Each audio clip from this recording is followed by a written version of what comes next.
Alrighty, fellas, welcome back to yet another educational video. I've done a couple of these now, like probably around like six, not or 6 or 8, we'll go with.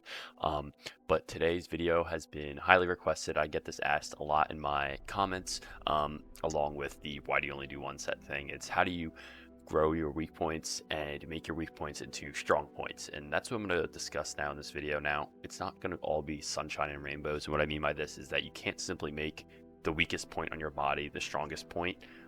Very few are lucky enough to do that, and even if you do that, it's still not going to most likely be the strongest, just because there's so many factors that come into play that I'll talk about in the video, specifically towards the end with genetics and insertions. But as you can see here from the picture on the left, the posing is slightly different, but yes, my chest did grow. It was flat on my body. It was not 3D at all. Now it's getting more 3D, more full, if you will. It's still not the strongest body part that I have, but it's definitely grown a lot since then. Again, I'm maximizing my own potential.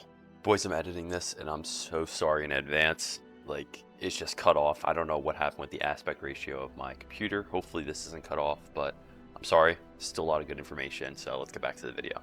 So, first off, if you are watching this and you are 3 months into lifting or less than a year into lifting, son, please, you do not have any weak points. I swear, like literally, look at this physique. I'm 6 months into lifting here. You can't even tell what my weak points are. Could you even tell? My chest actually looks like a strong point, and my arms look like weak points, right? Because if you go back here, my chest is actually a weak point, and my arms are more of a stronger point, like especially in that left photo.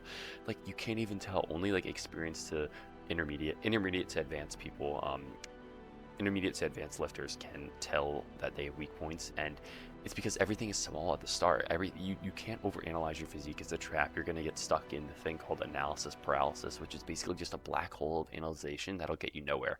The law of diminishing returns. Look it up.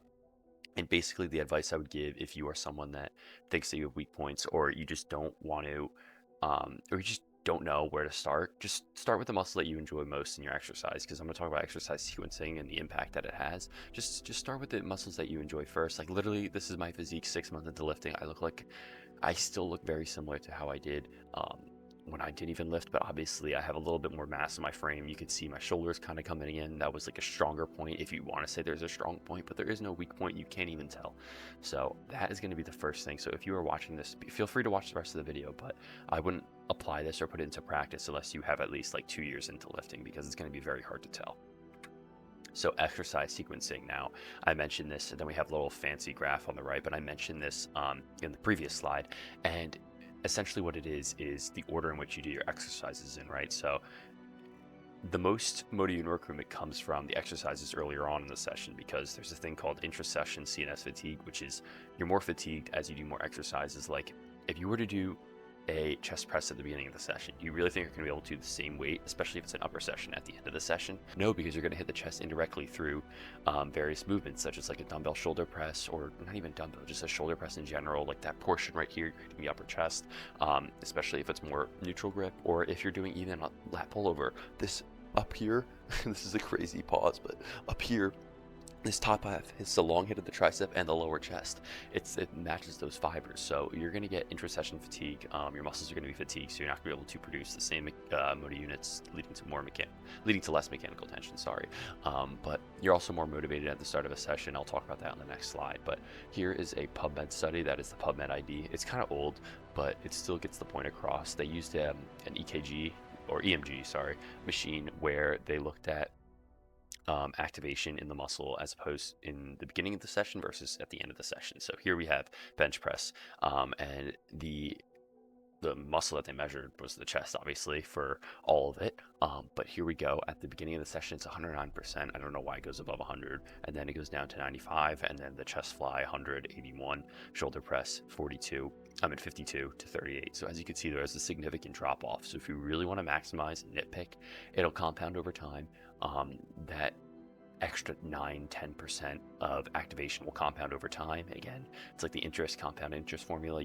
You're continuously doing something that'll compound over time and make a difference. Like, I've been doing chest first on all my upper days, and I've noticed a difference in my physique, and my chest has now become much better than what it was before. So if you're someone that really wants to optimize every aspect of their training, definitely look into putting the weaker points, especially if you're more advanced and intermediate and able to look at your physique in an unbiased perspective. And if you can't, then post it in the Discord. I'll talk more about the Discord later, but start with those muscles first, because that's going to allow you to have more motor units, more mechanical tension, and allow you to have more hypertrophy as a result of that. So definitely tap in. This graph exactly shows what I'm trying to display here. So motivation, I talked about this. You're more likely when you walk into the gym, you're pumped up, you've been car rodding, you've been listening to music in the car, you're pumped up, ready to hit that first set.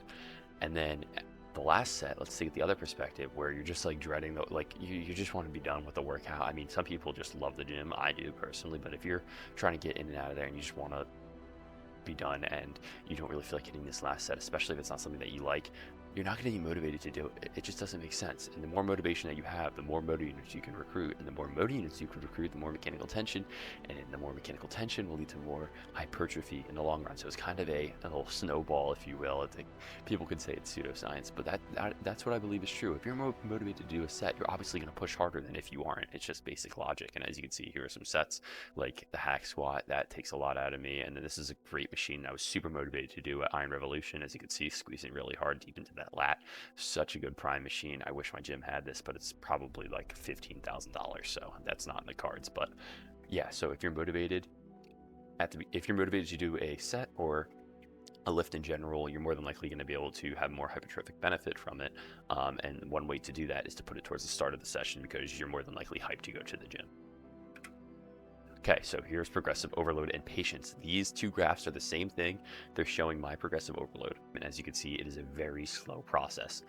February 1st to like now, I've only put on 15 pounds on my preacher curl, but that doesn't mean I'm not progressing. So as you can see, there's neurological adaptations that take place. Like, it's rapidly going. When I first implemented the movement, my weight's rapidly going up, my reps are rapidly going up. And then it kind of flatlines. That's because the neurological adaptations after like 6 to 8 weeks or 4 to 8 weeks kind of stop, and then you kind of have to fight for your progress more.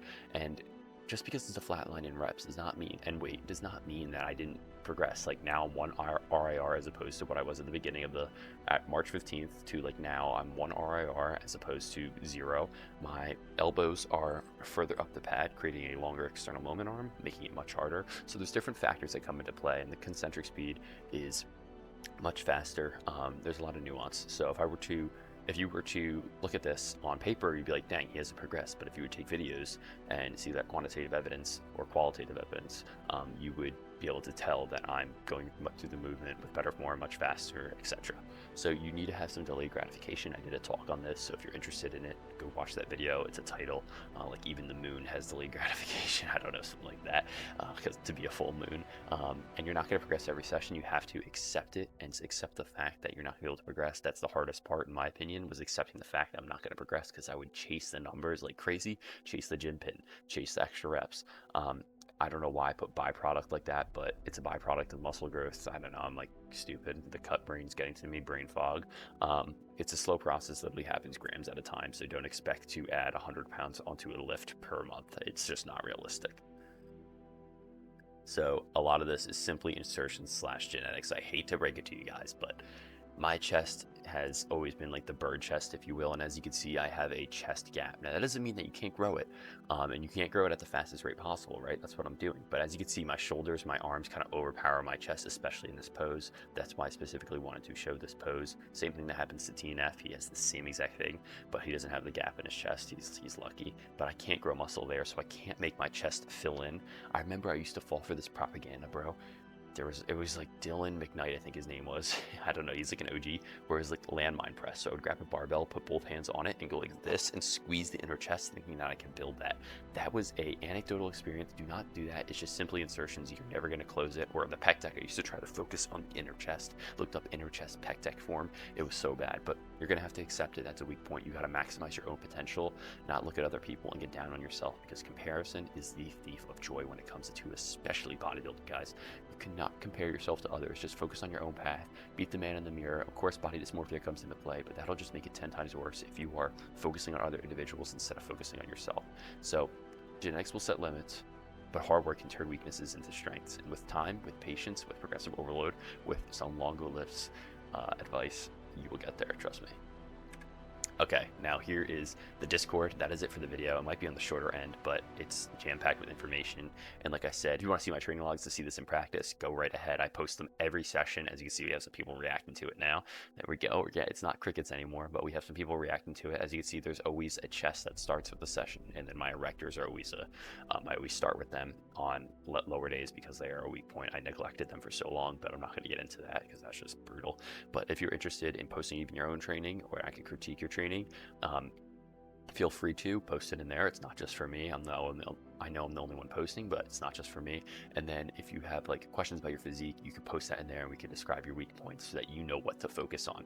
So if you guys are serious about bodybuilding, serious about training, definitely tap into this. I'm trying to see this absolutely blow up in the near future. Very similar to the Train by JP forums. As you can see, we have all the tabs on the left.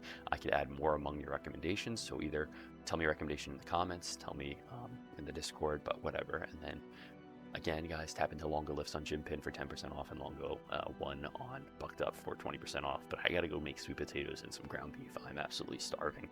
It's currently like 7 p.m. and I haven't hit my calories. I'm not even close. I've just been drinking like the 0-calorie seltzers. That's a cheat code. But yeah, I hope you guys enjoyed. I hope you guys can take something away from this video, and I'll see you in the next one.